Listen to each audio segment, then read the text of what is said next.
Habib, guru kita. Dan pertama sekali dari Abi ini menyangkut dengan uang lelah, bagaimana statusnya dan hunian sementara. Silakan kepada yang mulia Habib. Assalamualaikum warahmatullahi wabarakatuh. Bismillah walhamdulillah wassalatu wassalamu ala rasulillah wa ala alihi wa sahbihi wa mawala.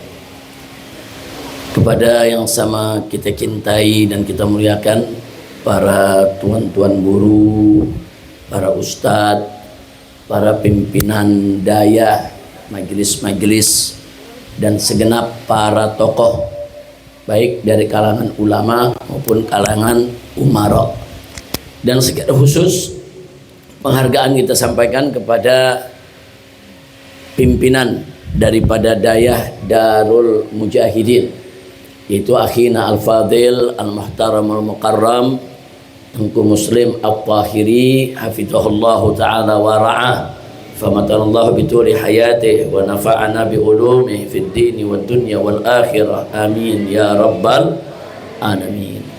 Jadi kita sampaikan terima kasih dan penghargaan untuk dayah kita ini karena telah menjadi wasilah bagi kita sehingga malam hari ini kita bisa kumpul bersilaturahim, dan mudah-mudahan ini menjadi penyebab turunnya rahmat dan barakah, amin ya rabbal alamin.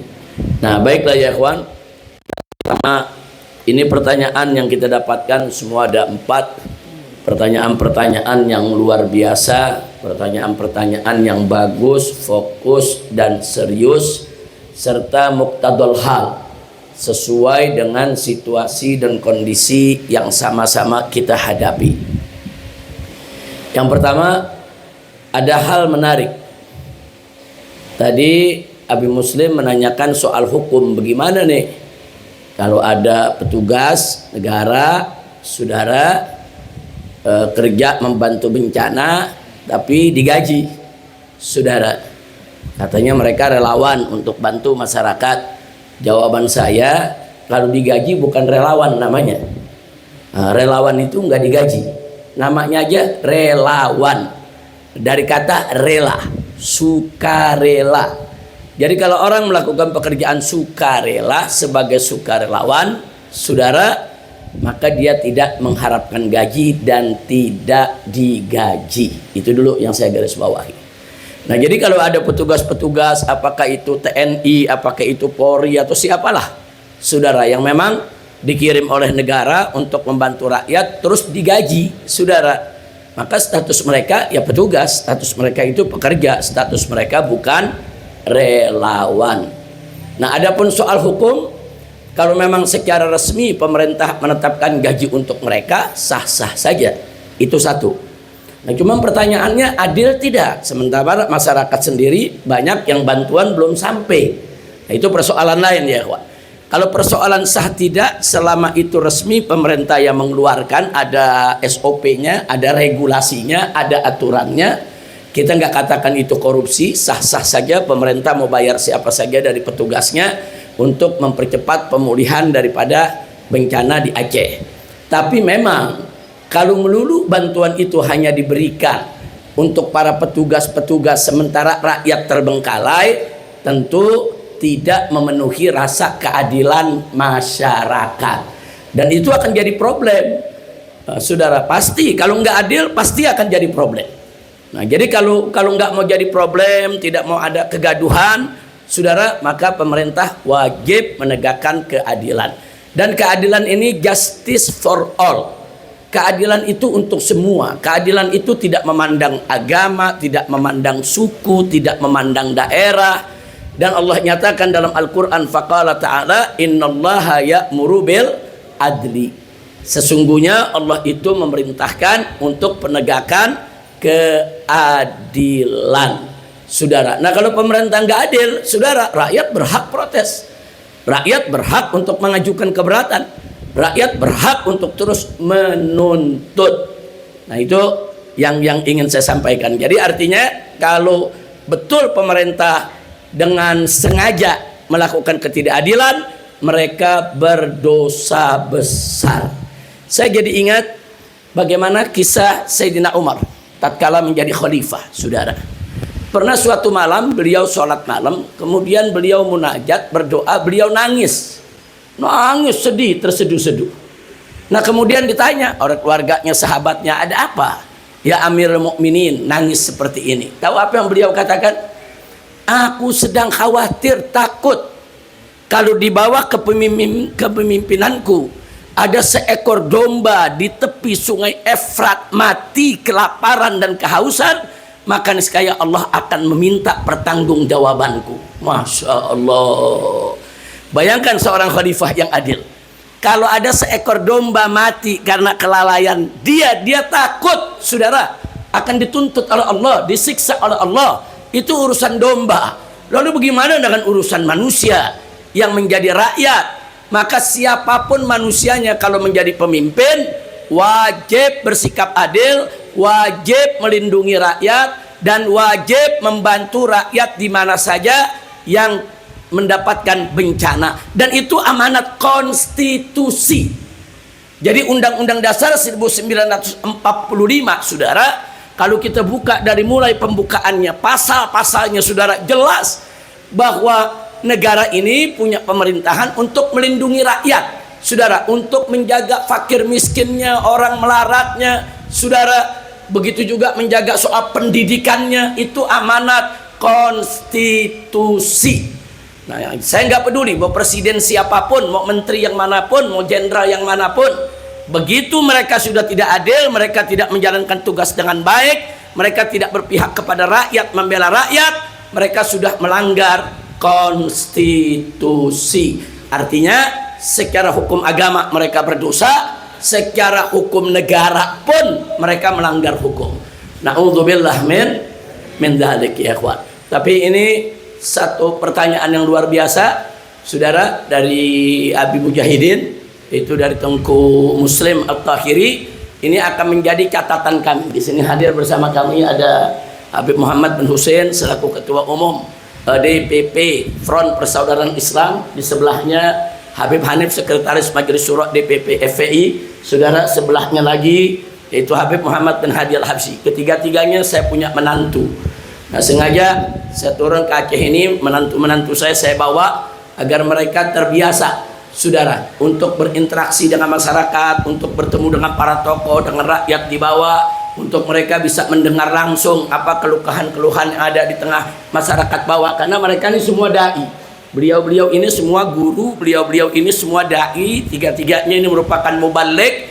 Jadi perlu seorang mubaligh itu, ahli dakwah itu bersentuhan langsung dengan masyarakat. Apalagi sekarang di Aceh lagi ada bencana, supaya mereka tahu suasana bencana bagaimana sih? Bagaimana sih untuk dapat pendidikan mental, jiwa, saudara. Nah, agar ke depan insya Allah mereka bisa melanjutkan perjuangan dakwah orang tuanya. Amin. Nah, karena saya udah tidak muda lagi, saudara. Entah sampai kapan kita akan bertahan. Perlu ada generasi-generasi baru. Mereka tiga-tiganya generasi milenial ini. Muda-muda, saudara. Nah, jadi perlu ada generasi-generasi milenial yang melanjutkan dakwah kita, insya Allah. Nah, itu yang bisa saya jawab. Adapun urusan Huntara tadi yang diceritakan, nah ini menarik, saudara. Saya sudah sampaikan pada saat reuni 212 di Monas. Kebetulan di situ ada puluhan pimpinan ormas-ormas Islam se-Indonesia, saudara, pimpinan pusatnya mereka hadir. Nah, saat itu kita minta tolong ormas-ormas Islam semua, yaitu tujukan perhatian mereka dengan fokus dan serius untuk membantu saudara-saudara kita di tempat-tempat bencana, baik di Aceh, Sumatera Utara maupun di Sumatera Barat. Bahkan ada beberapa juga tempat bencana di Jawa Barat, begitu juga di Kalimantan, kemarin Kalimantan Barat, saudara. Nah, kita sudah minta, dan kita minta supaya ormas Islam ini bagi tugas, ya ikhwan. Katakan FPI nggak mungkin mampu untuk di semua provinsi, di semua tempat, mustahil. Karena FPI bukan negara, FPI nggak punya APBN, jangan lupa. Dan FPI bukan organisasi kaya. Apa yang didapat oleh FPI itu sumbangan umat yang kemudian kita menyalurkannya. Nah, maka itu saya sudah sampaikan pada saat reuni 212, ada rekamannya bisa kita lihat di YouTube ya ikhwan. Saya katakan kepada pimpinan ormas-ormas Islam, kita berbagi tugas. Kita berbagi tugas antar ormas Islam, siapa yang turun di Aceh, siapa yang turun di Sumatera Utara, siapa yang turun yaitu di Sumatera Barat, supaya beban kita lebih ringan. Dalam arti kata lebih ringan bukan berarti kerjanya makin slow, bukan. Artinya pembagian tugas itu kalau diperkecil, kerja kita jadi lebih fokus. Katakan FPI fokusnya di Aceh umpamanya, nanti ada ormas Islam lain fokusnya di Sumatera Barat. Nah, kalau bisa begitu, insya Allah tanpa bantuan pemerintah pun kita bisa untuk mengatasi bencana ini. Tapi kalau ormas-ormas Islamnya ini kerja sendiri-sendiri, terjadi penumpukan. Nah, takutnya nanti ada 20 ormas Islam, 20-20-nya hanya turun di satu tempat. Padahal ada tempat lain, saudara, yang belum tersentuh. Nah, itulah pentingnya kenapa antar ormas Islam di Jakarta perlu ketemu, perlu rapat bareng, dan seterusnya. Mudah-mudahan pulang dari sini kita udah lihat dengan mata kepala kita sendiri dan kita sudah dengar langsung, itu akan menjadi masukan bagi kami untuk kami sampaikan bukan hanya ke pemerintah tapi ke ormas-ormas Islam yang ada di Jakarta di tingkat pusat, untuk yuk kita berbagi tugas bagaimana membantu saudara-saudara kita di tempat-tempat bencana. Nah, kemudian saudara, dulu tatkala FPI pernah turun di beberapa tempat bencana seperti di Kerawang, di Lombok, di Palu, di banyak tempat, saudara. Nah, itu kita berbagi tugas. Kadang-kadang FPI bagaimana? Kalau FPI yang bikin huntaranya, hunian sementaranya, baik, kami yang bangun hunian sementara. Tapi yang bikin dapur umumnya siapa? Nah, nanti ada ormas lain, ya udah kalau dapur umum kami yang pegang. Lalu pusat kesehatannya siapa yang pegang? Bagi-bagi tugas, saudara. Kalau semuanya FPI, mustahil FPI akan mampu melakukan itu. Itu satu. Yang kedua, saudara, selama ini antara FPI dengan ormas-ormas lain bukan hanya berbagi tugas, tapi juga memetakan wilayah sekaligus memaksimalkan fungsi posko-posko masyarakat setempat. Nah, seperti di Aceh.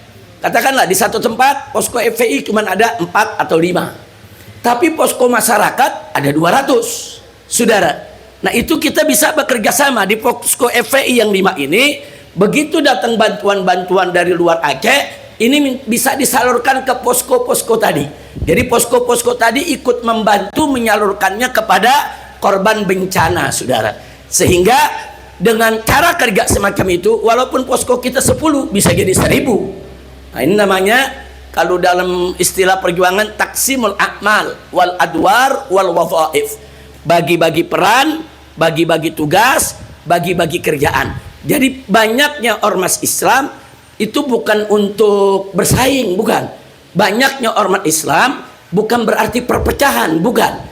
Justru banyaknya ormas Islam fastabiqul khairat. Mereka berlomba dalam kebaikan. Dan sekaligus itu yang tadi saya katakan, taksimul a'mal wal adwar wal wadhaib, bagi-bagi tugas, bagi-bagi peran, dan bagi-bagi kerja. Nah, maaf saudara, ini mestinya nih yang bersikap begini bukan FPI, ini mestinya presiden yang begini. Nah, mestinya nih yang begini nih mestinya eksekutif, legislatif, dia yang bagi-bagi tugas, saudara. Sebab yang namanya FPI dan ormas-ormas Islam lain ini betul-betul relawan, saudara. Memang nggak digaji oleh pemerintah. Sebetulnya konsep-konsep ini kalau dilaksanakan oleh pemerintah pusat, wah sebentar selesai urusan huntara, urusan tadi ibu kita yang bicara sekolah-sekolah pendidikan, sebentar. Saudara, dulu kita pernah turun di beberapa tempat, kita bagi tugas. Ada satu organisasi yang minta, udah FPI kami yang akan bikin hunian sementaranya. Tapi ini bagaimana nih anak-anak sekolah seperti yang tadi ditanyakan. Ya sudah, kalau begitu FPI akan bangun sekolahnya. Kita bangun bukan sekolah permanen, cuman sekolah-sekolah darurat. Kita bangun dari triplek, dari kayu, ada sekian kelas. Nah, kenapa itu diminta oleh masyarakat setempat? Karena saudara, yang namanya pendidikan kan terus jalan sekolah. Apalagi sekarang nih, ini setelah libur anak-anak mesti masuk sekolah. Habis itu nanti bulan April ada ujian. Nah, terus kalau mereka nggak ada sekolahnya bagaimana? Apa mereka mesti tunda kelulusannya 1 tahun lagi? Apa mereka mesti berhenti sekolah? Nah, dulu FPI yang kerjakan itu, saudara. Jadi kita nggak membangun hunian sementara, kita bangun kelas-kelas. Jadi di desa sini kita bangun sekian kelas, sana kita bangun sekian kelas. Gurunya dari mana? Nah kan gurunya udah ada di masyarakat itu, saudara. Kita hanya menyiapkan fasilitas.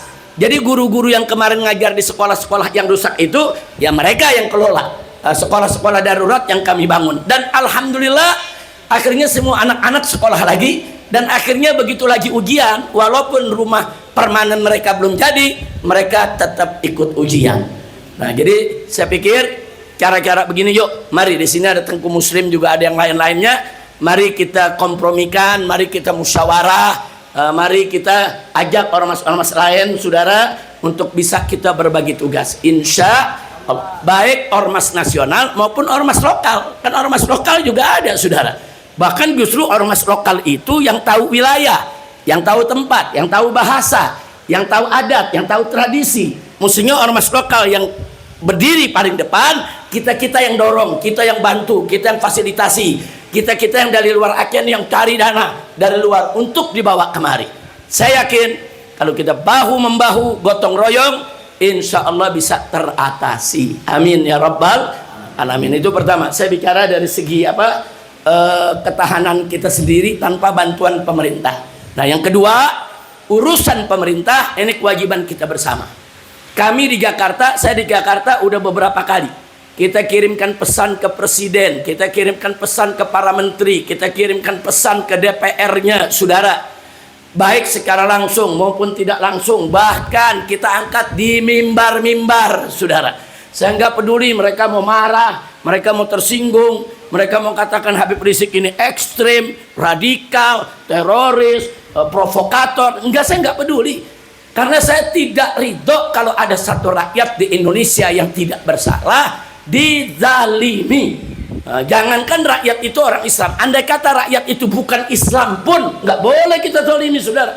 Apalagi kalau rakyatnya orang Islam, saudara. Nah jadi saya janjikan insya Allah pulang dari sini, dari apa informasi yang saya dapat ini semua, kita akan coba tuangkan lagi nanti. Kita akan surati secara resmi. Waktu itu kita udah surati presiden, resmi kita kirim surat ke Bapak Presiden. Kita protes keras. Kenapa Anda tidak mau menjadikan ini sebagai bencana nasional?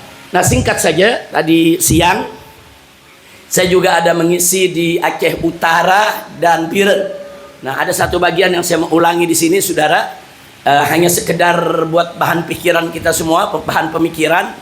Dulu tahun 1992 terjadi tsunami di Nusa Tenggara Timur, NTT. Hari ini terjadi tsunami, besok Presiden Soeharto langsung mengumumkan status bencana nasional. Begitu diumumkan, semua perangkat negara, semua instrumen pemerintahan turun kerja, bantuan luar negeri datang, dalam waktu yang singkat semua selesai. Itu tahun 92. Kemudian kita lihat tahun 2004 ketika terjadi tsunami di Aceh, sudah. Nah, ketika terjadi hari ini tsunami Aceh, besok pemerintah, saat itu presidennya Pak SBY, langsung mengumumkan, wah ini bencana besar, nggak ditunda lagi sebagai bencana nasional. Begitu diumumkan, banjir bantuan dari semua negeri, dari Malaysia, dari Brunei, dari Singapura, bahkan dari Timur Tengah, saudara. Nah, saya masih ingat benar, dari FPI saja dulu kita menyalurkan, yaitu ada 50 perahu speedboat dari negeri Oman, saudara, untuk dibagi-bagi kepada nelayan yang ada di Melabu, saudara. Kita bagi-bagi semua. Sampai ini bantuan itu banjir, luber, sampai kita jadi bingung ini mengurusnya bagaimana. Kenapa? Karena diumumkan bencana nasional. Nah sekarang kita tanya, lalu kenapa? Kok sekarang kan bencananya nggak kalah sama tsunami? Bahkan kalau dari segi wilayah, saudara, luasan sekarang.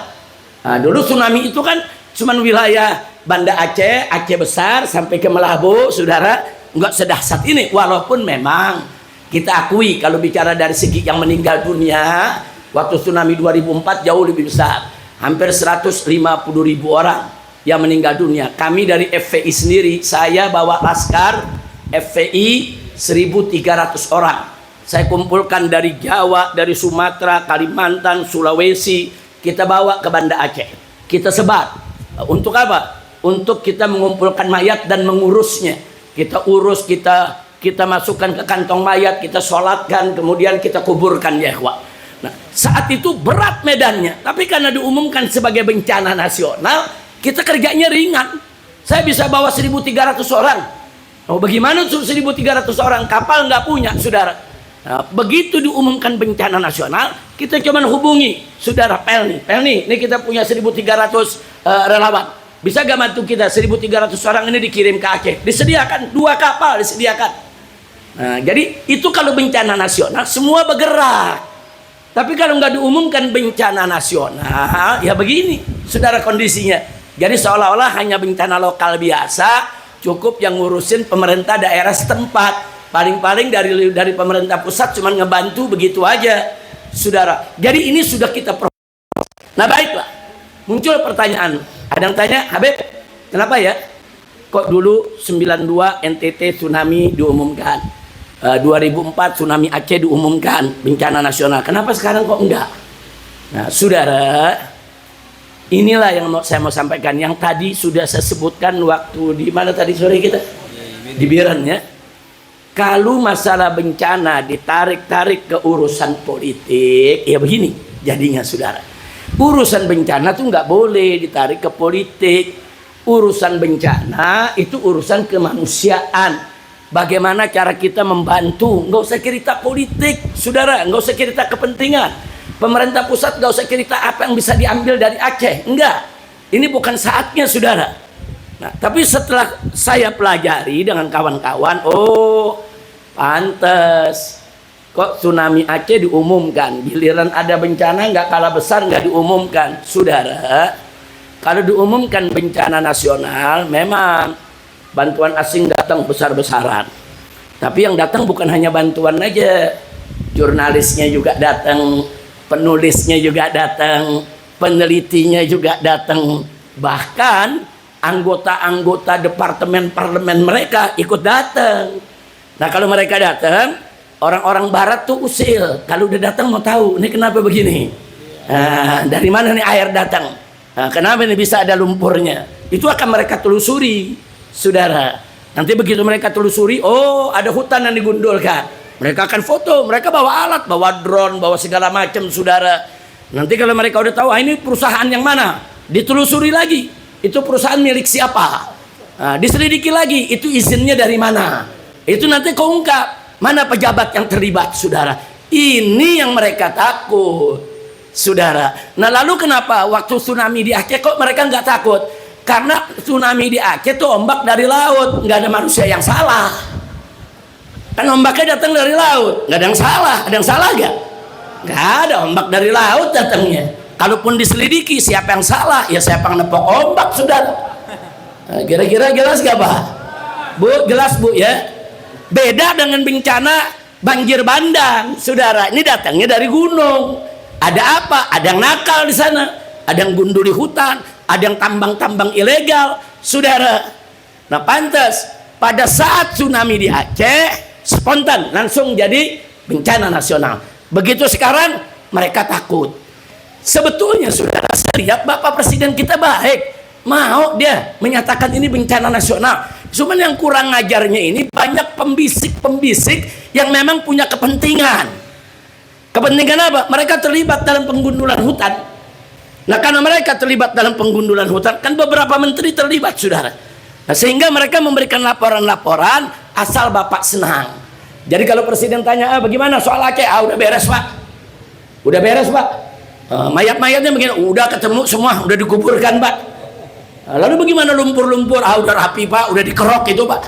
Udah beres, Bapak udah nggak usah khawatir lagi. Listrik bagaimana? Udah rapi, listrik semua udah nyala.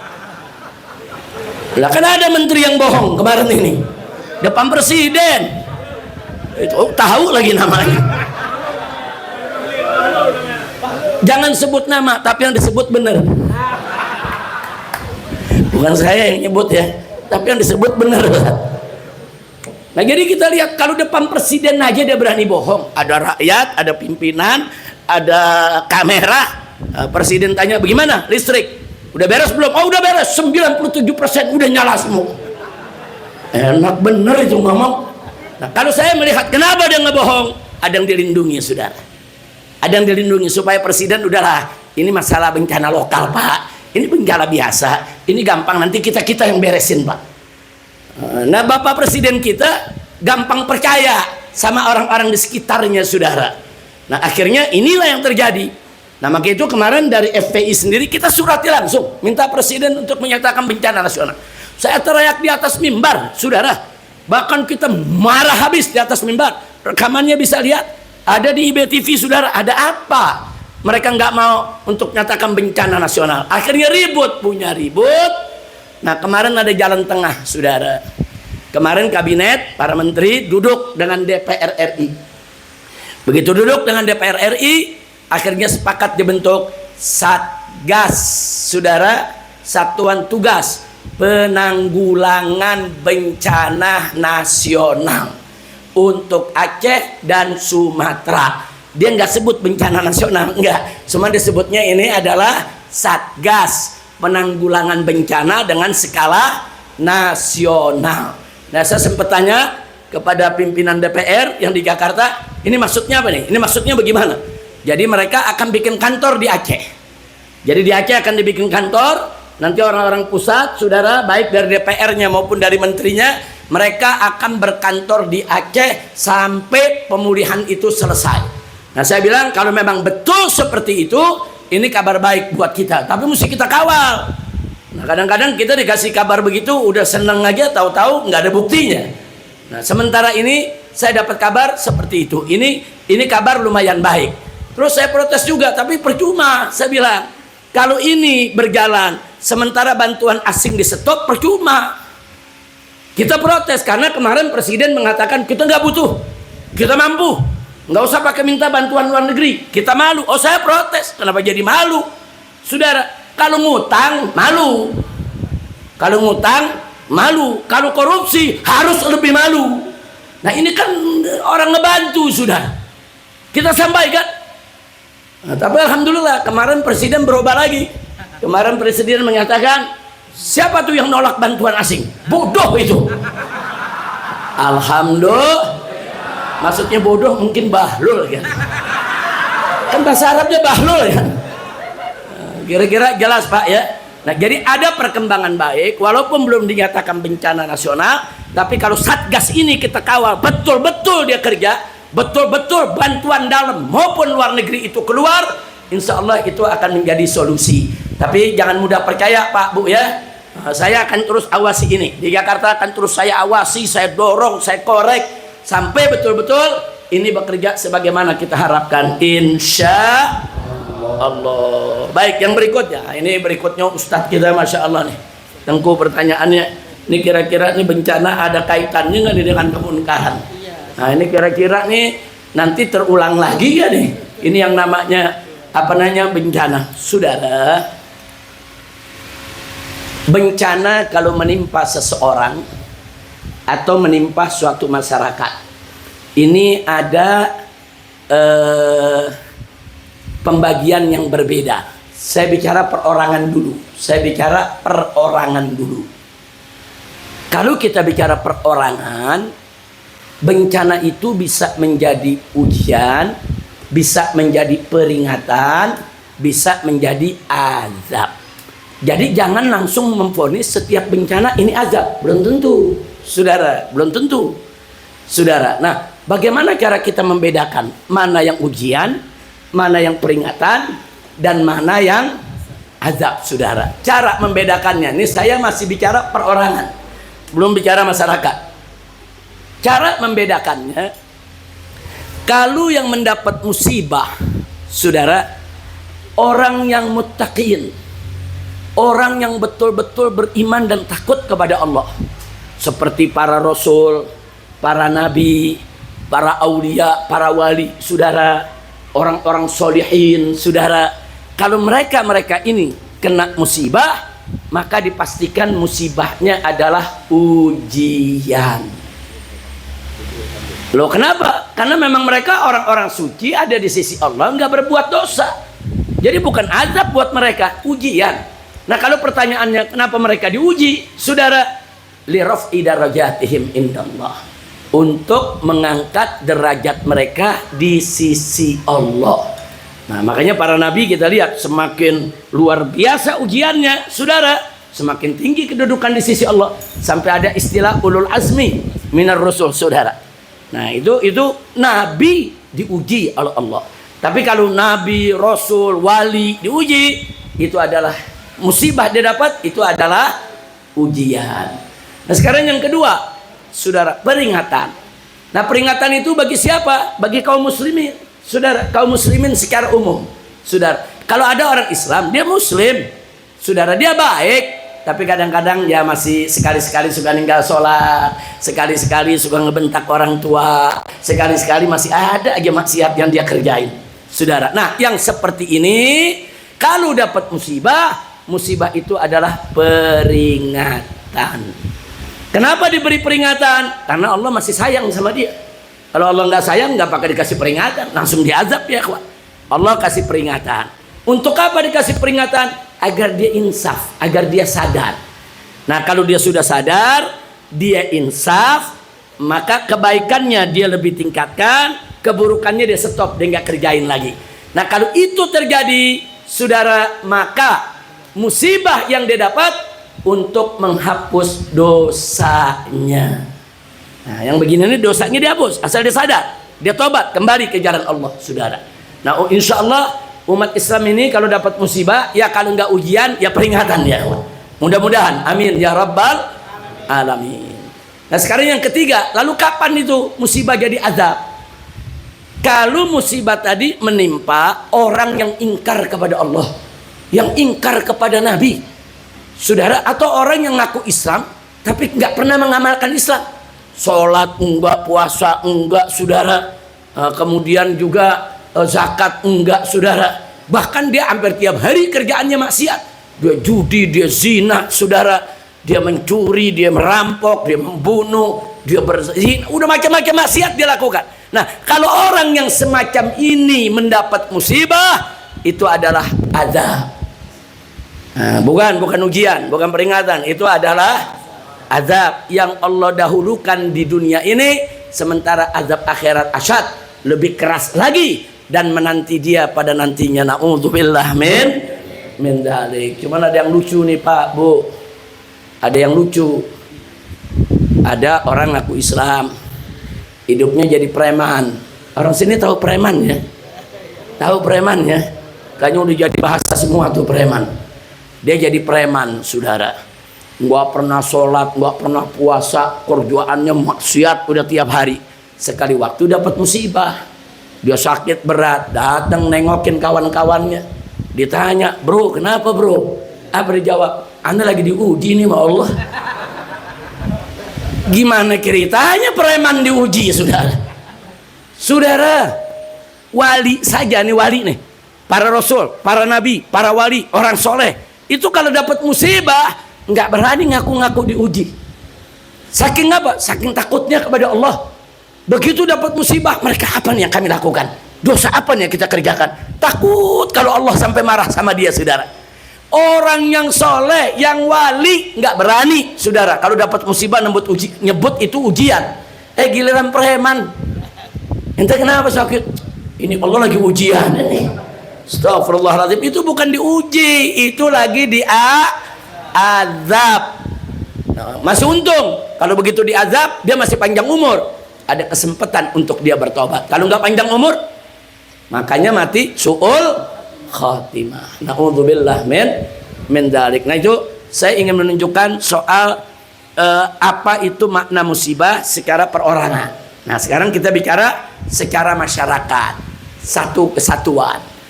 Allah berfirman dalam Al-Qur'anul Karim, faqala ta'ala, walau anna ahlal qura amanu wattaqau lafatahna 'alaihim barakati minas sama'i wal ard walakin kadzdzabu fa akhadnahum bima kanu yaksibun. Shadaqallahul azim. Indah ini ayat, saudara. Allah subhanahu wa ta'ala mengatakan dalam ayat tadi, walau anna ahlal qura, andai kata penduduk negeri-negeri, saudara, amanu, mereka beriman, wattaqau, dan mereka bertakwa, Allah janjikan la fatahna alaihim, niscaya kami akan buka untuk penduduk negeri tersebut, kami limpahkan kepada mereka barakat, aneka ragam keberkahan. Minas sama'i wal ard, keberkahan yang Allah turunkan dari langit atau keberkahan yang Allah keluarkan dari bumi, saudara. Ini janji Allah. Nah, mustahil Allah itu tidak menepati janji, saudara. Tapi ada kebalikannya yang mesti kita hati-hati. Walakin kadzabu, akan tetapi penduduk negeri itu banyak yang mendustakan Allah, enggak beriman kepada Allah, mendustakan hukum Allah. Apa yang terjadi? Allah sendiri yang mengatakan la akhadnahum bima kanu yaksibun. Niscaya kami akan siksa mereka lantaran apa yang sudah mereka kerjakan. Jadi kesimpulannya dari ayat tadi, satu, kalau penduduk negeri beriman, bertakwa, Allah kasih keberkahan. Berkah sawahnya, berkah lautnya, berkah hutannya, berkah kebunnya, berkah rumahnya, saudara, berkah gunungnya, berkah politiknya, berkah ekonominya, berkah keamanannya, berkah pendidikannya, berkah semuanya, saudara. Tapi kalau coba-coba nggak beriman dan nggak bertakwa kepada Allah, saudara, maka Allah akan siksa mereka. Nah, makanya kembali kepada pertanyaan tadi, ini kira-kira yang di Aceh ini masuk yang mana nih, saudara? Nah, tentunya kita nggak bisa main tuding, saudara, nggak bisa. Itu perlu pembelajaran mendalam, itu perlu dilihat. Tapi kalau saya lihat secara zahir, saudara, memang di Aceh maksiat ada, memang di Aceh juga kemunkaran ada. Tapi secara zahir yang saya lihat, dengan adanya konon syariah di Aceh ini, secara umum jauh lebih baik dibandingkan tempat-tempat yang lain, saudara. Secara umum saya lihat kok mata kepala saya sendiri, bagaimana perempuan-perempuannya pada pakai jilbab, pakai hijab, menutup dia punya auratnya, saudara. Begitu juga yang lelakinya, anak kecilnya aja pada pakai piki, saudara. Di mana-mana kita lihat, walaupun di jalan. Nggak sampai di situ, pesawat terbang, saudara. Itu dari Jakarta ke Banjarmasin, Jakarta ke Manado, Jakarta ke Makassar, kemana tempat, saudara, nggak ada tuh pramugari pakai jilbab. Tapi coba kau dari Jakarta turun di Aceh, ada pakai jilbab kan? Nah, semua pramugari pakai, yang nggak pernah pakai jilbab dia pakai, ya. Nah, itu dahsyatnya konon syariah tuh, saudara. Alhamdulillah. Nah, melihat dari itu saya yakin insya Allah, saudara, bahwa apa yang terjadi di Aceh adalah ujian, sekurangnya peringatan. Nah, saya yakin ujian karena orang Aceh baik, peringatan yang mungkin masih ada segelintir yang tidak baik, tapi azab insya Allah enggak, ya. Nah, karena Aceh ini bukan negeri kafir, bukan negeri murtad, bukan negeri penjahat, saudara. Ini negerinya para guru, tuan-tuan guru, abati-abati, daya-daya di mana-mana, saudara. Nah, makanya saya nggak terima di medsos tuh kadang-kadang ada yang nyerang Aceh. Ini Aceh banyak maksiat sih, ini Aceh begini sih, Aceh jahat sih. Oh, saya nggak terima, kurang ajar itu orang, saudara. Dia nggak tahu Aceh, dia nggak pernah ke Aceh, seenaknya menghina daripada bangsa Aceh. Na'udzubillah min dzalik. Nah, jadi itu kepada Ustadz penanya tadi, jadi artinya kalau ditanya ini di Aceh bagaimana nih? Insya Allah Ustadz, ini ujian dan paling tidak peringatan, insya Allah. Nah, kalau pertanyaannya apa ini akan berulang, bisa jadi. Nah, kalau Acehnya downgrade, artinya downgrade nih, turun begitu. Sekarang imannya kuat, atau besok maksiat yang lebih banyak. Nah, hati-hati, saudara. Hari ini pakai konon syariat, atau besok konon syariat dicabut, saudara, bisa jadi musibah bisa datang lagi. Na'udzubillah min dzalik. Tapi selama dijaga, nggak usah khawatir. Insya Allah musibah seperti ini tidak terjadi lagi buat bangsa Aceh. Amin ya rabbal alamin. Sebagai tambahan, Ustaz, masih soal tadi, saudara, kalau ada pertanyaan, kenapa sih Aceh sering dapat bencana? Nah, bukan sekali dua kali, sering dapat bencana, saudara. Dulu zaman Belanda, saudara, 350 tahun Aceh nggak pernah berhenti perang. Daerah-daerah lain semua jatuh ditaklukkan sama Belanda, Aceh doang yang nggak takluk, saudara. Andaikan ketika itu Aceh takluk, seluruh Indonesia, saudara, nggak ada ini yang namanya negara Indonesia. Nah, jadi 350 tahun perang terus, saudara. Bagaimana pejuang-pejuang Aceh dulu, Teku Umarnya, Cut Nyadinnya, dan lain sebagainya, saudara. Nah, kemudian setelah itu begitu kita merdeka, saudara, ada aja yang fitnah orang Aceh. Katanya mau memerdekakan diri lah dulu zaman-zaman Tengku Daud Bere. Akhirnya perang lagi, saudara. Aceh dikejar lagi. Setelah itu udah tenang, udah damai. Tahu-tahu saudara, di Aceh ini karena diperlakukan tidak adil dan lain sebagainya, timbul konflik lagi. Itu peristiwa DOM, daerah operasi militer. Berapa ribu yang mati saudara. Wah, kalau mau cerita itu udah luar biasa, udah penderitaan orang Aceh nih luar biasa. 2004 dapat tsunami dari laut menghantam daratan Aceh. Udah tenang. Tahun 2025 dari gunung datang. Saudara, ini ada apa nih kok bertubi-tubi? Nah, saudara, kita jangan suudzon kepada Allah. Kita harus husnudzon. Karena ada hadits qudsi, Allah mengatakan ana inda dzonni abdi.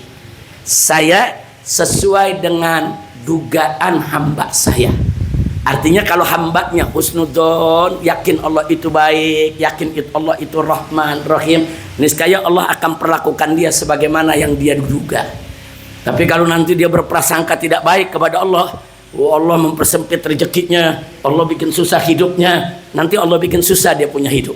Nah, jadi Allah tergantung bagaimana kita punya prasangka, saudara. Maka itu ahsinu dzannakum billah. Perbaikilah, perindahlah dugaan prasangka kita kepada Allah Subhanahu wa ta'ala. Nah, karena itu kalau dapat bertubi-tubi begitu, jangan langsung merasa wah ini jangan-jangan Allah marah nih, azab ini bertubi-tubi. Jangan saudara, jangan. Justru kita mesti optimis. Oh, ini jangan-jangan bangsa Aceh saudara lagi diperhatikan oleh Allah. Loh, kenapa saya bisa bicara begini? Ada hadisnya saudara, di mana Nabi mengatakan dalam hadis sahih, kata beliau, asaddun nasi balaan al-anbiya, summan salihun, summal amsal fal amsal. Kata Nabi apa? Kata Nabi, manusia yang paling banyak dan paling keras, paling dahsyat ujiannya, paling berat saudara, adalah al-anbiya, para nabi. Para nabi disayang Allah, bertubi-tubi mereka punya dapat ujian justru karena disayang, bukan karena Allah benci mereka. Allah sayang saudara. Itu pertama. Yang kedua, kata Nabi, as-solihun, orang-orang soleh saudara, itu ujiannya lebih berat daripada yang gak soleh. Allah sayang sama mereka. Terus kata Nabi, setelah itu al-amsal fal amsal, orang yang sepertinya. Artinya makin tinggi kedudukan di sisi Allah, makin hebat iman takwanya, ujiannya makin berat. Nah, kalau ngambil hadis ini nih, kita ngambil hadis ini nih, dari seluruh bangsa Indonesia, ujian yang paling berat adalah orang Aceh. Artinya apa saudara? Kenapa paling berat? Bisa jadi karena Aceh yang terbaik, karena Aceh yang terkuat, karena Aceh yang paling menonjol Islamnya, karena Aceh yang betul-betul diperhatikan dan disayang oleh Allah. Amin ya rabbal alamin. Itu namanya kita husnudzon. Karena para nabi diuji ya karena memang disayang Allah saudara, dan ujiannya paling berat ya karena memang Allah sayang sama mereka kok. Nah, kalau bangsa Aceh ujiannya lebih berat daripada yang lainnya di Indonesia ini, saya yakin karena memang di sini ada keistimewaan berkaitan dengan perjuangan Islam di Indonesia, sehingga ujiannya lebih berat. Tapi nggak usah khawatir, kalau Anda sabar, Anda lulus dari ujian ini, Anda akan menjadi bangsa yang terbaik. Amin ya rabbal alamin. Nah, itu yang saya mau sampaikan saudara. Tadi ada tambahan sebagian, sebetulnya udah terjawab juga.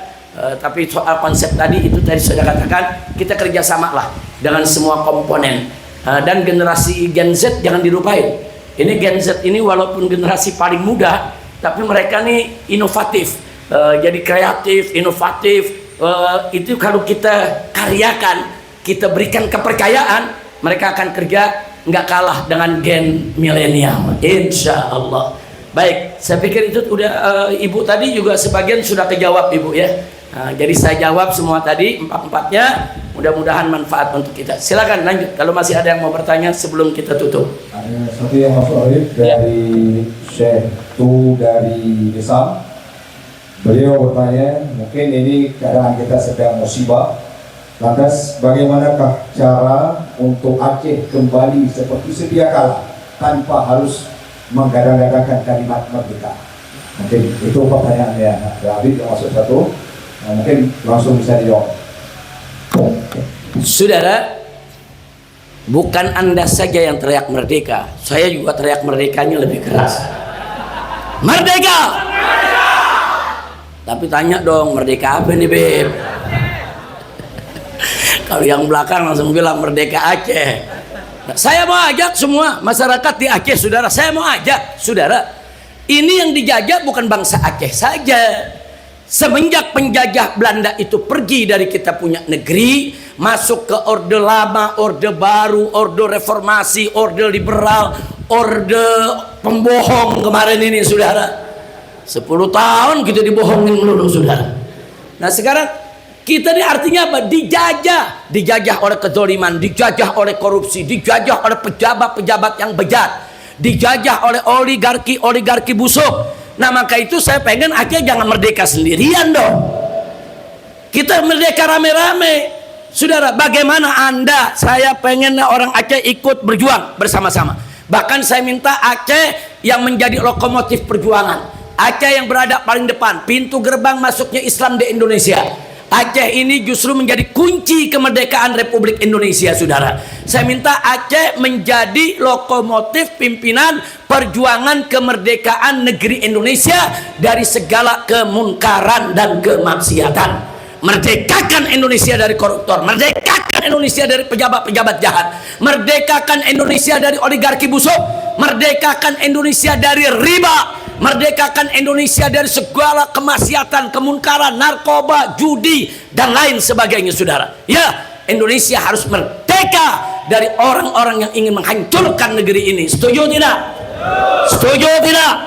Siap perang melawan mafia, siap perang lawan oligarki, siap perang lawan korupsi. Takbir, sallu ala nabi. Nanti sama-sama kita baca qasidah anti korupsi. Ada Habib Hanif nih, nanti yang akan pimpin saudara, qasidah anti korupsi, supaya kita jadikan korupsi musuh bersama kita. Setuju tidak? Nah kalau Aceh merdeka sendiri, saudara, nah terus saya berjuang sama siapa? Jangan, kita bareng-bareng kita merdekain Indonesia. Jadi nggak usah khawatir, teriak terus merdeka. Tapi bukan Aceh merdeka, Indonesia merdeka dari segala kezaliman. Takbir. Setuju tidak? Siap merdekakan Indonesia dari korupsi, siap merdekakan Indonesia dari oligarki, siap merdekakan Indonesia dari narkoba, siap merdekakan Indonesia dari segala kemaksiatan dan kemunkaran. Takbir. Angkat tangan semuanya. Takbir. Takbir. Sallu ala nabi. Allahumma salli wa sallim alaihi. Ada lagi pertanyaannya? Ya, kita persilakan kepada pertanyaan berikutnya. Sembari kita menunggu Habib istirahat sejenak, dipersilakan. Ya.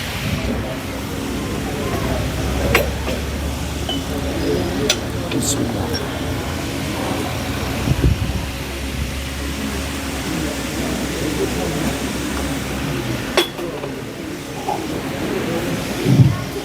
Assalamualaikum warahmatullahi wabarakatuh. Waalaikumsalam warahmatullahi wabarakatuh. Ahlan wa sahlan. Ya, Kami Imam Besar umat Islam dengan penuh rasa hormat pada malam yang sangat berbahagia ini, dialog maupun curhatan bangsa Aceh sudah sebenarnya Habib dari dulu kami sangat ingin yang seperti ini. Kami rakyat Aceh, lebih-lebih milenial muda ini ingin bersuara, ingin bersinggah, ingin menyuarakan isi hati kami bangsa Aceh. Maka Habib, dari arahan Habib tadi, bimbingan Habib, singkat saja, yaitu hari ini Habib kita lihat rakyat Aceh kurang dipeduli oleh MI. Kenapa? Kalau bahasa gasarnya, kenapa sejahat itu mereka terhadap bangsa Aceh? Apa yang disembunyikan? Padahal isi bumi kami yang diangkat. Hanya sekian Habib, terima kasih. Takbir. Emang kalau generasi muda ya, nah, kalau nanya tuh saudara singkat, padat, nusuk dalam. Alhamdulillah. Nah saudara, memang ada problem yang kita harus selesaikan bersama. Maaf, saya lihat memang pemerintah pusat, saya lihat, mudah-mudahan dugaan saya tidak benar. Tapi saya merasa pemerintah pusat ini banyak curiga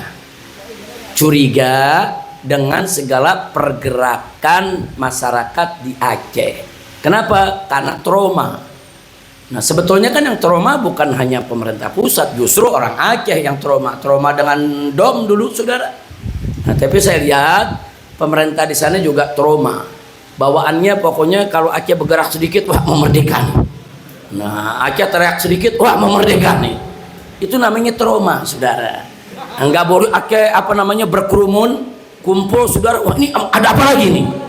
Nah makanya kemarin begitu dikibarkan bendera bulan bintang, alang kabut di Jakarta saudara. Nah itu apa? Itu karena trauma, ada kecurigaan seolah-olah nih kenapa nih diinikan lagi, wah ini mau merdeka lagi nih, ini mau perang lagi nih. Nah sebetulnya nggak boleh begitu, jangan terlalu curiga. Kecurigaan trauma semacam itu mesti kita buang. Nah kita kan sudah ada perjanjian Helsinki yang orang Aceh sudah 20 tahun nunggu, belum semua butirnya dipenuhi saudara. Bahkan hanya baru beberapa butirnya. Kalau anak muda kita tadi tanya soal kekayaan Aceh, padahal kalau perdamaian Helsinki itu betul-betul dilaksanakan, itu salah satu isinya di dalam saudara, 80% hasil tambang Aceh 70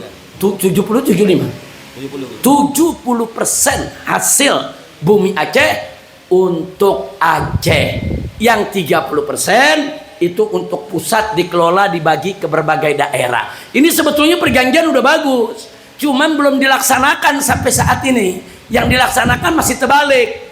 Bahkan yang dilaksanakan 80% buat di Jakarta, 20% buat Aceh. Nah, sehingga pembangunan di Aceh tertunda-tunda, terlunta-lunta. Nah, maka itu saya kemarin di Jakarta terus menyuarakan. Makanya saya marah betul.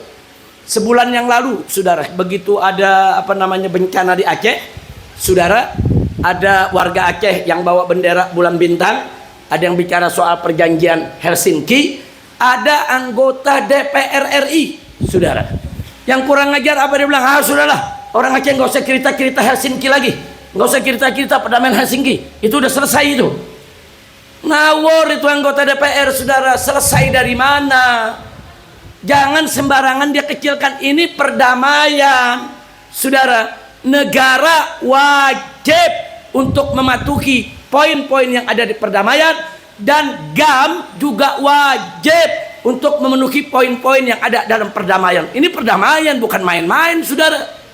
Artinya apa? Artinya GAM dengan pemerintah Indonesia duduk sederajat ketika itu, saudara.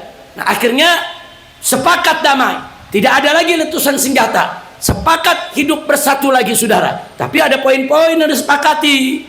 Nah, saya minta baik GAM maupun Republik Indonesia jangan ada yang mengingkari perjanjian. Betul? Saya mau tanya sekarang, wajib tidak memenuhi perjanjian? Wajib tidak? Ini yang jadi masalah. Ini jadi masalah, saudara. Nah, soal bendera juga belum selesai.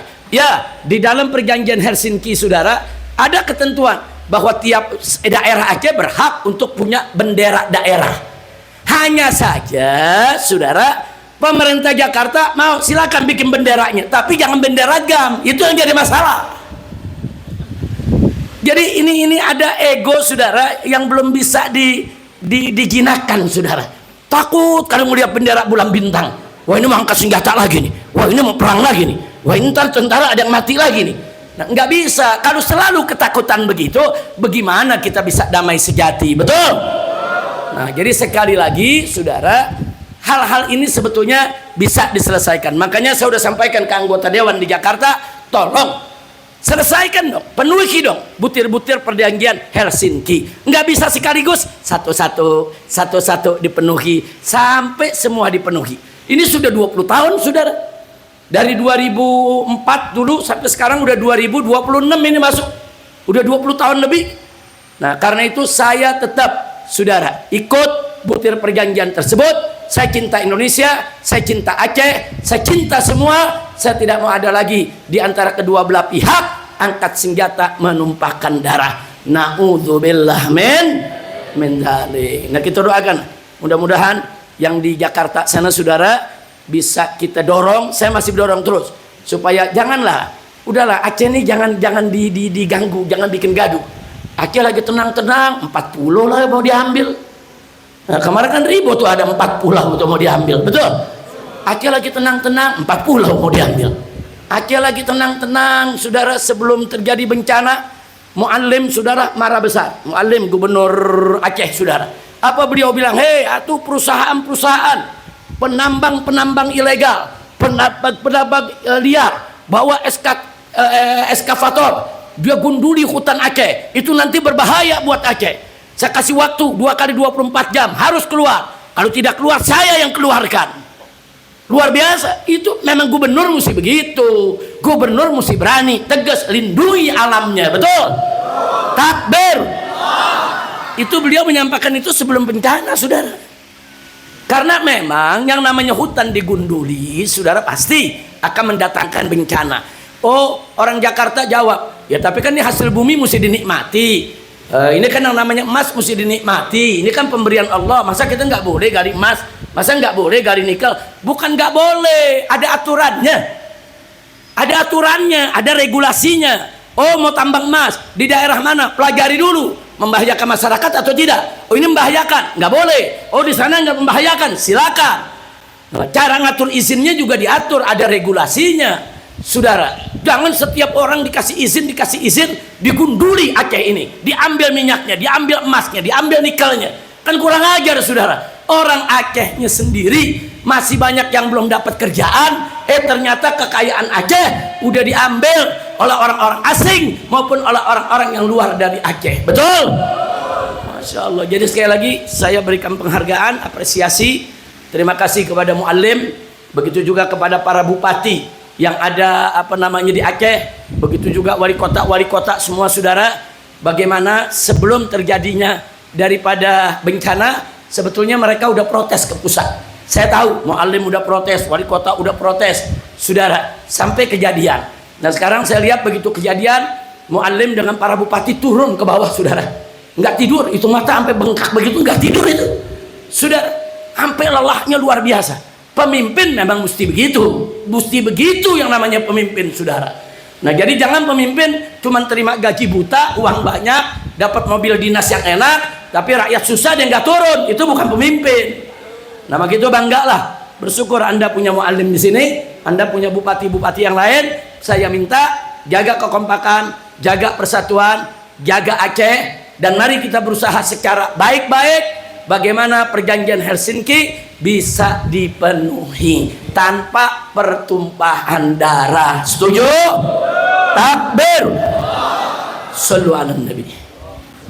Masih ada? Oh ya, silakan. Ya. Assalamualaikum warahmatullahi wabarakatuh. Perkenalkan, nama Ana Habib Nazaruddin. Ana sebagai Ketua DPW FI Aceh Timur. Mungkin Habib dulu pernah dengar kisah ketika pelantikan DPW FI Aceh Timur dihalang oleh pemerintah. Ana ketuanya Habib.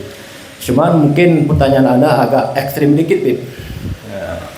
Setelah Ana perhatikan beberapa tahun ini, ternyata kunci permasalahan di Indonesia ini ada di Naga 9, Beb. Itu sumber masalah. Maka kami dari Aceh, mungkin di seluruh Indonesia, umat Islam yang cinta dengan tanah air, yang cinta dengan agama, kapan saatnya kita usir itu cina-cina PKI, naga-naga 9 yang telah menguasai negeri ini, Beb. Kapan ulama atau habaib mengemandukan jihad? Itu yang kami inginkan, karena itu langkah terakhir. Terima kasih. Takbir. Ini pertanyaan ini, saudara, ngeri-ngeri sedap.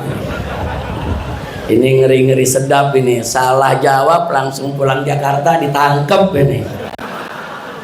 Tapi saya sepakat ya kawan, memang 9 naga ini berbahaya. 9 naga ini sudah kelewat batas, saudara, dan saya sudah beberapa kali di atas mimbar mengajak umat, ayo jadikan naga sebagai cacing.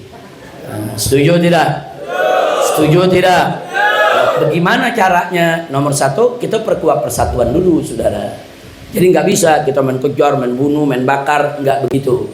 Kalau itu yang kita lakukan, akhirnya kita ribut sesama kita, mereka yang tepuk tangan senang, saudara. Nah, jadi saya sepakat dengan penanya tadi, 9 naga ini berbahaya. Anda boleh lihat rekaman saya di IBTV, saudara, di mana tempat kalau udah bicara 9 naga kita lawan.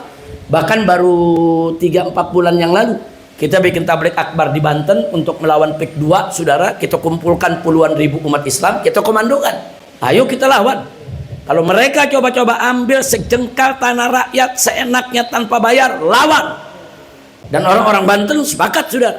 Makanya sampai saat ini mereka nggak berani ngambil begitu aja. Tapi mereka gerilya. Pakai pejabat, pakai jenderal, pakai menteri, pakai ini. Suruh bujuk itu rakyat, saudara, dan seterusnya. Nah, inilah yang menjadi PR kita semua. Jadi sekali lagi, saya sepakat 9 naga memang harus dijadikan 9 cacing. Tapi bagaimana caranya? Ini perlu bukan hanya dipikirkan, tapi kita duduk, kita rapatkan, kita bahas, kita seminarkan, saudara. Karena ini berkaitan dengan regulasi, ini berkaitan dengan peraturan, di mana peraturan kita banyak dibeli oleh mereka. Mereka beli anggota DPR bikin peraturan yang enak bagi mereka, nggak enak bagi rakyat, saudara. Nah, ini jadi persoalan. Jadi perangnya bukan perang dengan senjata saja, tapi ini perangnya dengan pemikiran, perang dengan strategi, perang dengan politik. Saya kasih contoh satu saja, saudara, sebelum saya akhiri. Di tahun 2016, saudara, ini kelompok 9 naga dan kroni-kroninya, wa akhwatuha, saudara. Mereka sudah rencanakan bagaimana ada tokoh mereka ketika itu, saudara, agar menjadi gubernur Jakarta. Setelah jadi gubernur, mereka punya langkah, jadikan dulu sebagai wakil gubernur. Langkah berikutnya jadi gubernur. Langkah berikutnya jadi wakil presiden. Langkah berikutnya menjadi presiden. Nah, kebetulan kami di FPI punya jaringan. Kami juga punya intelijen FPI. Terus kita kumpulkan beritanya, kita kumpulkan bukti dan saksinya, saudara. Ternyata ini bukan sekedar isu atau rumor, tapi memang mereka punya rencana seperti itu. Nah, akhirnya apa? Mereka berhasil menjadikan orang ini sebagai wakil gubernur di Jakarta, saudara. Setelah itu gubernurnya mereka dorong untuk jadi presiden, saudara. Kosong, orang ini menjadi gubernur, saudara. Nah, saya lihat orang ini lagi digadang. Mestinya orang ini di 2019, saudara, menjadi calon wakil presiden. Dan di 2024 dia jadi capres. Nah, begitu kami lihat seperti itu, maka saya mengajak ormas-ormas Islam untuk melakukan gerakan besar-besaran. Nah, mulai dari gerakan 411 sampai terjadi 212, kemudian masuklah pilkada di Jakarta. Saudara, dia mau jadi gubernur Jakarta. Presiden dukung dia, saudara. Panglima TNI dukung dia, Kapolri dukung dia, seluruh kementerian dukung dia, saudara. Nggak sampai di situ, seluruh televisi mainstream dukung dia, konglomerat termasuk 9 naga, semua dukung dia. Di atas kertas nggak mungkin orang ini kalah, saudara. Kita lakukan perlawanan, saudara. Bahkan yang saya ajak bukan orang Jakarta aja, orang Aceh pada turun ke Jakarta, saudara. Semua kita ajak ke Jakarta, ayo kita lawan ini orang, saudara. Bahkan sampai beberapa pimpinan partai, saudara, mengatakan ini nggak mungkin kita bisa menang, mustahil. Udah didukung presiden, didukung semua-muanya, saudara, mana mungkin kita bisa menang. Nah, tapi karena umat bersatu, saudara, dan Nabi mengatakan dalam satu hadisnya, alaikum bil jamaah. Nah, jangan lupa tuh, alaikum bil jamaah, fa inna yadallah ma'al jamaah. Wajib atas kamu bersatu, kerjasama, berjamaah. Kenapa? Karena pertolongan Allah ada pada kebersamaan. Saya rasakan betul itu, saudara. Saat itu, saudara, ini kita sudah di pinggir jurang. Kita bagaikan telur di ujung tanduk, saudara. Saya sendiri nggak yakin apa ia bisa menang lawan orang ini. Tapi begitu kita gelar 411, begitu gelar 212, saudara, ternyata dukungan umat bagaikan bola salju, makin hari makin banyak yang dukung. Masuk Pilkada Jakarta, kita menang. Sampai presiden kumpulkan kabinetnya bingung, kok kita bisa kalah?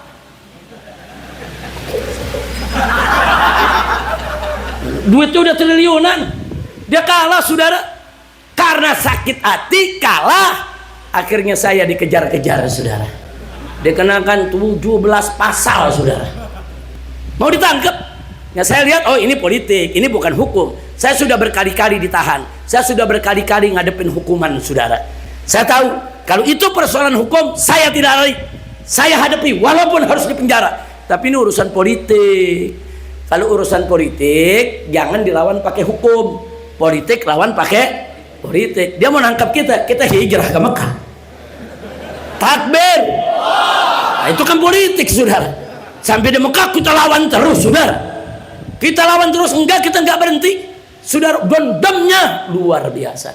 Makanya begitu saya pulang dari Mekah, saudara, terjadi kerumunan di kota Jakarta, Kapolda Metro diberhentikan.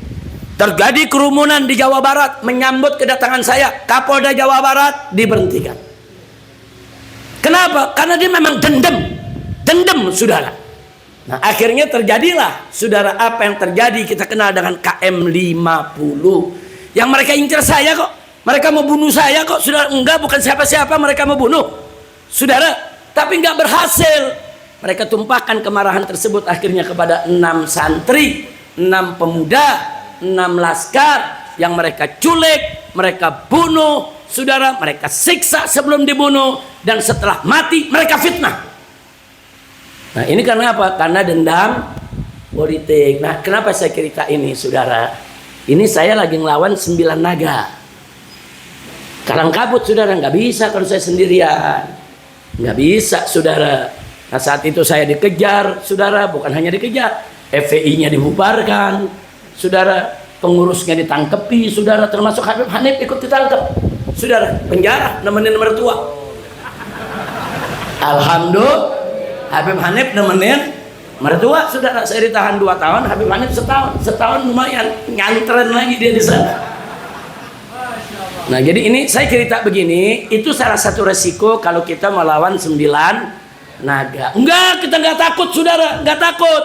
Cuman saya minta nih sama orang Aceh, kalau besok kami dari Jakarta memberikan komando, saudara, untuk bangkit perang melawan 9 naga, siap tidak? Siap tidak? Siap tidak? Takbir! Angkat tangan semua, angkat semua, takbir! Sallu ala Nabi. Enggak, saya nggak bakal berhenti, saudara. Ini nyusahin rakyat, akan kita lawan terus, saudara. Apapun yang terjadi, kita nggak boleh meninggalkan umat. Mudah-mudahan Allah berikan kekuatan kepada kita. Nah, selanjutnya Habib Hanif, nah, kita minta kita rame-rame dulu nih berikrar untuk lawan korupsi. Nah, silakan Habib Hanif, diarahkan apa dia punya ininya, kemudian diajak bersama-sama sambil dijelaskan. Silakan Habib Hanif.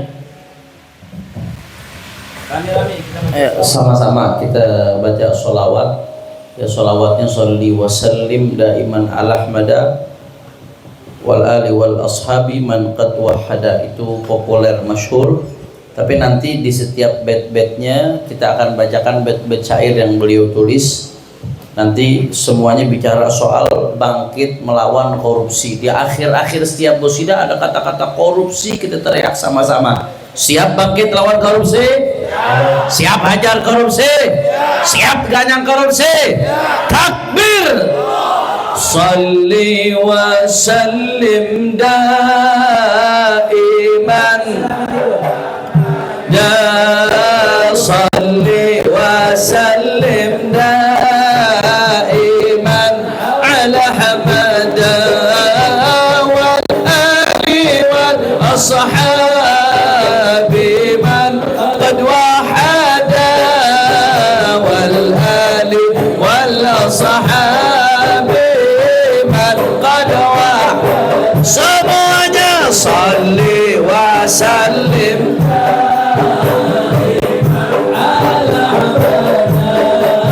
salli wa sallim daiman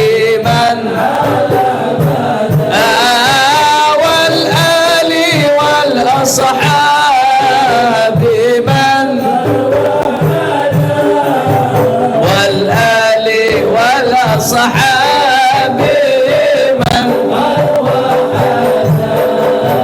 Islam agama yang bersih lagi suci, umatnya dilarang berbuat mencuri, apalagi korupsi, lebih jahat lagi.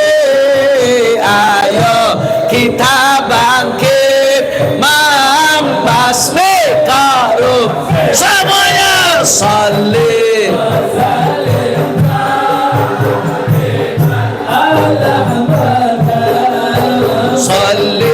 wa sallim daiman ala Ahmad wal ali wal ashabi man qad wahada wal ali wal ashabi. Negeri RI bangkrut bukan sebab subsidi, bukan juga karena luasnya negeri, tapi negeri bangkrut lantaran korupsi. Ayo kita bangkit membasmi semuanya. Salli wa sallim. Semua duduk, tetap duduk. Salli wa sallim daiman wal ali wal ashabi.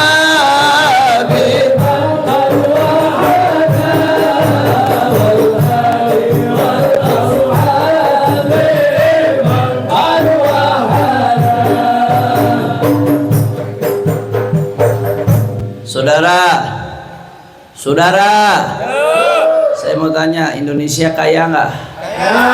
Kaya nggak? Saking kayanya bukan hanya minyak bumi, sampai minyak langit banyak Indonesia, saudara. Apa minyak langit? Sawit, saudara, betul? Betul.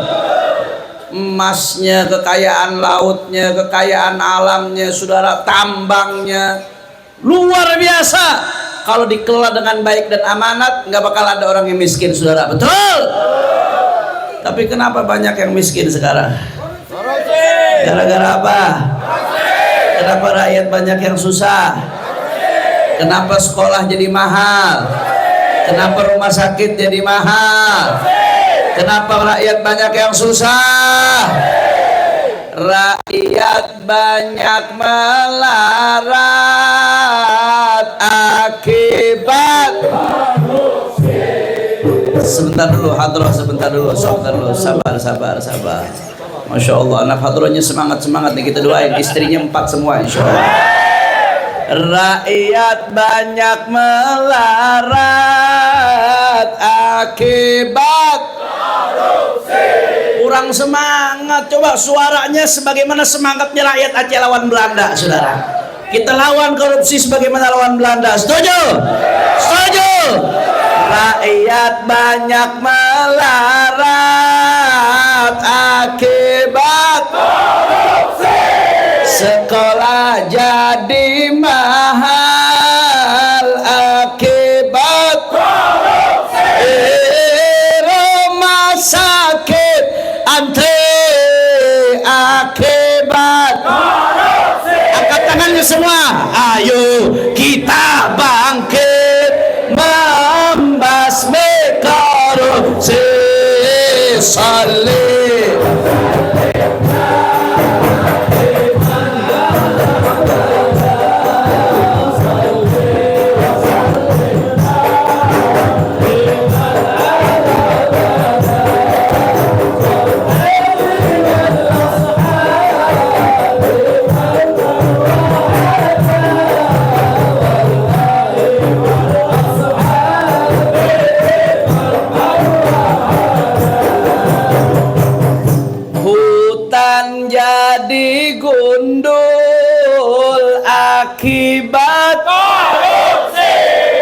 kurang kompak. Hutan jadi gundul akibat korupsi. Akhirnya jadi banjir akibat korupsi. Banyak orang rakus lakukan korupsi. Ayo kita bangkit membasmi korupsi. Salih.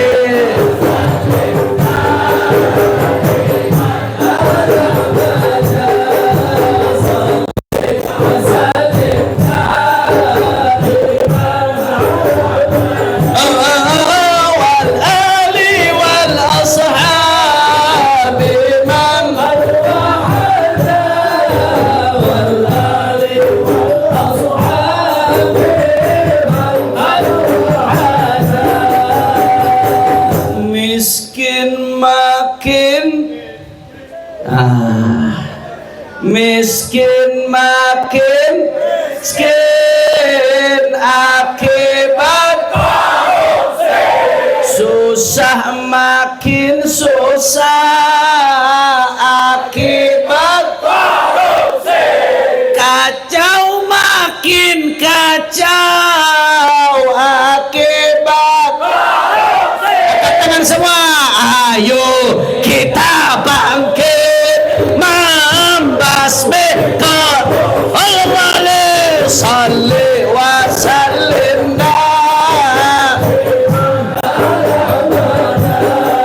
salli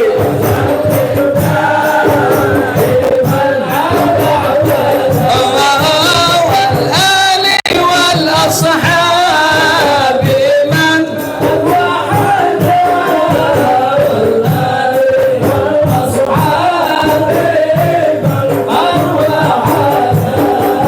semua Aceh siap bersatu, siap lawan korupsi, siap ganyang para koruptor. Takbir, takbir. Sallu ala Nabi. Alhamdulillah ya ikhwan, malam hari ini walaupun belum banyak, saya sudah mendengar sebagian curhatnya orang Aceh. Bagaimana kecewanya orang Aceh. Dan bagaimana orang-orang Aceh ini, saudara, tidak boleh sembarangan, saudara, untuk tidak dipedulikan. Maaf Pak Buya, saya pernah ditanya orang, Habib, orang Aceh itu sebetulnya bagaimana sih dia punya hatinya? Saya jawab, Pak, orang Aceh itu hatinya, saudara, pintunya kecil tapi dalamnya luas. Pintunya kecil tapi dalamnya luas. Masuknya nggak gampang, nah, karena pintu kecil, pelan-pelan mesti masuknya. Karena dekat sama orang Aceh nggak bisa main serodol-serodol lagi, sudah harus hati-hati, harus santun, harus lembut, betul. Tapi kalau sudah masuk ke dalam, lihat hati orang Aceh yang luasnya luar biasa. Makanya semarah-marahnya orang Aceh, saudara, ternyata diajak damai bisa kok. Semarah-marahnya orang Aceh, diajak duduk berunding bisa kok. Nah, itulah sifat orang Aceh. Aceh, saudara, jangan sekali-kali dipermainkan, betul? Nah, begitu saya tanya sekali lagi ini semua, siap bersatu? Siap berjuang? Siap, betul? Siap lawan mafia? Siap lawan koruptor? Siap merdekakan Indonesia dari kezaliman? Takbir! Merdeka! Merdeka! Merdeka! Indonesia merdeka dari korupsi. Takbir! Indonesia harus merdeka dari oligarki. Takbir! Indonesia harus merdeka dari segala kejahatan. Takbir! Angkat tangan semua, angkat tangan semua. Merdeka! Merdeka! Takbir! Takbir! Hidup Islam! Hidup Aceh! Hidup Indonesia! Takbir! Sallu ala Nabi. Nah, saya pikir untuk hari ini cukup pertanyaannya ya. Insya Allah kapan-kapan saya datang lagi kemari, kita gelar tabligh akbar. Setuju? Kita gelar tabligh akbar, kita gelar istighosah kubro insya Allah. Nah, untuk malam ini kenapa kita cukupkan sampai di sini? Karena besok pagi saya dengan rombongan mau ke Bener Meriah. Dari sana ada beberapa tempat yang harus kita datangi. Di sore hari kami akan balik lagi ke Loksmawe. Tapi nanti di Loksmawe malam itu juga kami akan turun, saudara, untuk menuju Simpang Ulim. Kemudian juga mau ke Aceh Tamiang, saudara. Kemudian mau ke Langkat juga tempat bencana. Nanti terakhirnya besok malam insya Allah sudah ada di Medan, saudara. Nanti begitu sampai di Medan kita akan langsung ke Padang. Nah, jadi harap dimaklumi karena besok perjalanan kami masih jauh, saudara. Tapi memang banyak jembatan yang putus. Di sini kan juga ada yang putus. Kalau udah ngantri sampai 4 jam, saudara. Nah, makanya saya kemarin waktu kemari dari Medan mau terbang ke Loksmawe, saya berjumpa dengan wali kota Banda Aceh. Ibu wali kota Banda Aceh. Saya tanya, ibu dari mana mau kemana? Jawabnya dari Aceh mau ke Aceh. Dari Aceh mau ke Aceh. Kok lewat Medan? Ya, beliau bilang, iya bagaimana Beb, dari Banda Aceh mau ke Aceh Tamiang nggak ada, jalan putus, pesawat juga nggak ada, saudara. Akhirnya beliau naik pesawat ke Kuala Lumpur dulu. Dari Kuala Lumpur ke Medan, dari Medan mau ke Aceh Tamiang. Nah, ini akibat apa? Akibat memang bencana yang meluas. Ini nggak main-main, saudara. Nah, karena itu sekali lagi saya mohon maaf karena perjalanan banyak terputus, banyak gangguan. Kami harus malam ini persiapan. Besok kami berangkat, tolong didoakan. Tapi ibu bapak di sini nggak usah khawatir. Kalau ada masalah-masalah yang penting, yang urgen, sampaikan ke Imam FPI Aceh. Sampaikan ke Tengku Muslim akan sampaikan kepada kami. Apakah itu lewat telepon, lewat video call, lewat surat, dan itu akan jadi perhatian kami. Yang bisa kami lakukan akan kami lakukan untuk Indonesia dan untuk bangsa Aceh. Takbir! Sallu ala Nabi. Nah, itu saja yang bisa saya sampaikan. Mudah-mudahan bermanfaat untuk kita semua. Akhirnya saya mohon maaf atas segala kekurangan, kesalahan dan kehilafannya, dan saya ucapkan terima kasih atas segala perhatian dan kepeduliannya. Akhirnya yuk kita baca suratul Fatihah. Kita niatkan bi barakatil Fatihah. Ala Allah subhanahu wa ta'ala an yubarik di Aceh, yubarik li ulamaiha wa umaraiha wa ra'iyatiha, wa an yaj'al Aceh wilayatan salihah thayyibah mubarakah ma'murah salimah nafi'ah lil ummatil islamiyah wa ila hadratin nabi Sayyidina Muhammadin sallallahu alaihi wasallam bisiril Fatihah. A'udzu billahi minasyaitonir rajim. Bismillahirrahmanirrahim. Alhamdulillahi rabbil alamin. Ar-Rahmanir Rahim. Maliki yaumiddin. Iyyaka na'budu wa iyyaka nasta'in. Ihdinas siratal mustaqim. Siratal ladzina an'amta 'alaihim ghairil maghdubi 'alaihim waladdallin.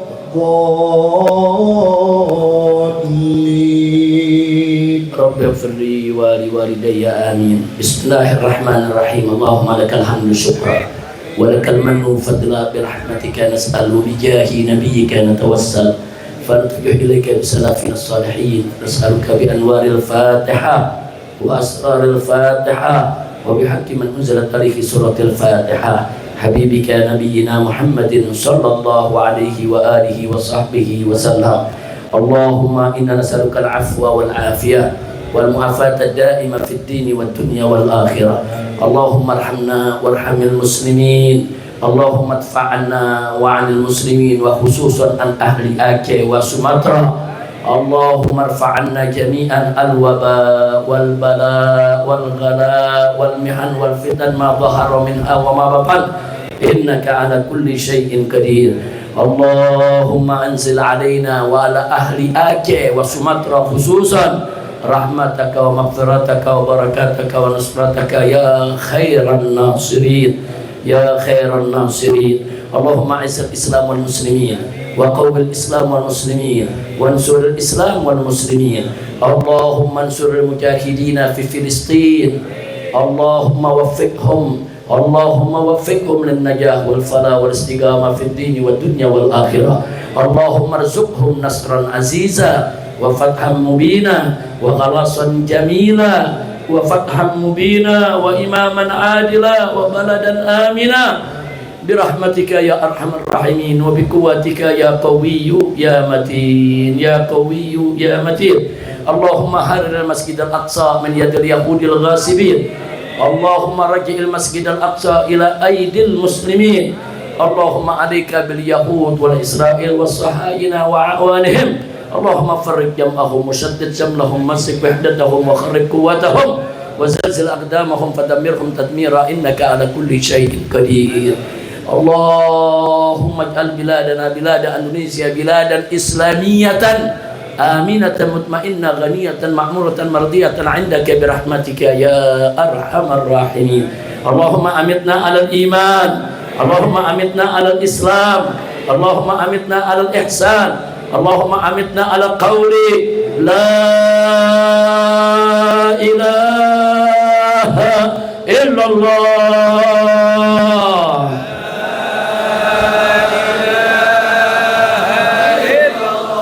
لا إله إلا الله.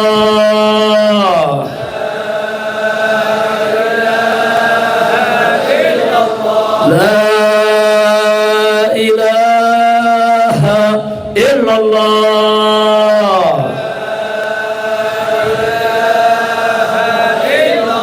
محمد رسول الله صلى الله عليه وسلم. كلمة حق عليها نحيا وعليها نموت وبها نبعث وندخل الجنة إن شاء الله تعالى من الآمنين. يا الله بها يا الله بها يا الله بحسن الخاتمة. يا الله بها يا الله بها يا الله بحسن الخاتمة. يا الله بها يا الله بها يا الله بحسن الخاتمة. وصلى الله على سيدنا محمد النبي الأمي وعلى آله وصحبه وسلم بفضل سبحان ربك رب العزة عما يصفون وسلام على المرسلين والحمد لله رب العالمين. تقبل الله منكم.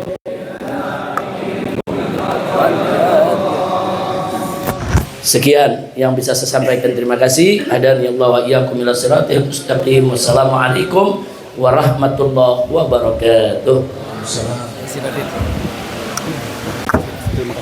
Terima kasih kita ucapkan kepada Habib yang telah menyampaikan sangat banyak moga Allah hasanah kepada kita semua. Semoga kita doakan kepada Habib dan para keluarganya akan diberikan maunah dan selamat dalam perjalanan.